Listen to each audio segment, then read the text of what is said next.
Passion of Christ video பார்த்தாலே நமக்கு நெஞ்சல பழக்கம். அவன் அந்த வீடியோ எடுக்கும்போது தான் நினைக்கிறேன், அது நடித்தவர் இயேசு கிறிஸ்துவாய் நடித்தவர். அவருக்கு அந்த ஷாட் எடுக்கும்போது அவருக்கு முதுகுல அந்த ஒரு பலகையை வச்சுதான் அதை எடுக்கிறாங்க. ஏன்னா அந்த ஒரு சீனல்ல வரும், அந்த ஷாட்டை வந்து அந்த சரீரத்தை சுத்தி அதோட எண்ட்ல ஒரு கொக்கி இருக்கும், அது சரீரத்துல போய் குத்தி அப்படி இழுக்கும். அது குத்தி வச்ச பிறகு ஒரு இழு இழுப்பாங்க. அப்ப அந்த சரீரம் அப்படி சுருண்டு வரும். இதுதான் சரியான சாட்டையாரி. அப்ப அந்த மாதிரி ஒரு ஷாட் எடுக்கிறாங்க. அப்ப அந்த பலகை வச்சுதான் எடுக்கிறாங்க. அந்த பலகை வச்சு எடுக்கும்போது, அந்த ஷாட் எடுக்கும்போது, அந்த அடி அடிக்கும்போது என்ன ஆயிடுச்சுன்னா, அந்த பலகை கொஞ்சம் விலகிடுச்சு. விலகி அந்த கயிறு அதோட எண்டு லைட்டா அவருடைய சரீரத்துல பட்டு சுருண்டாரு. சுருண்டு உடனே அந்த ஷூட்டை கொஞ்ச நேரம் நிறுத்திட்டாங்க. அது பிறகு அவர் ஃபர்ஸ்ட் எய்ட் பண்ணி அவர் சால்வ் பண்ணி கொஞ்ச நேரம் தாண்ட பிறகு அந்த ஷூட்டை திரும்ப எடுக்கிறாங்க. ஆனா அவர் அந்த சுருண்டு கொஞ்ச நேரம் பார்த்து அவர் ஓன அழுறாரு. எதுக்கு அழுறாருன்னு தெரியல. மருந்தெல்லாம் போட்டாச்சு, ஃபர்ஸ்ட் எய்ட் பண்ணியாச்சு.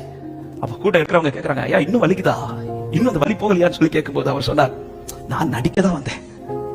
நடிக்க வந்த என்ன இடத்துல அந்த கயிறு மொத்தமா கூட படல, என் மேல பலகை வச்சு அந்த பலகை கொஞ்சம் தான் விலகிச்சு.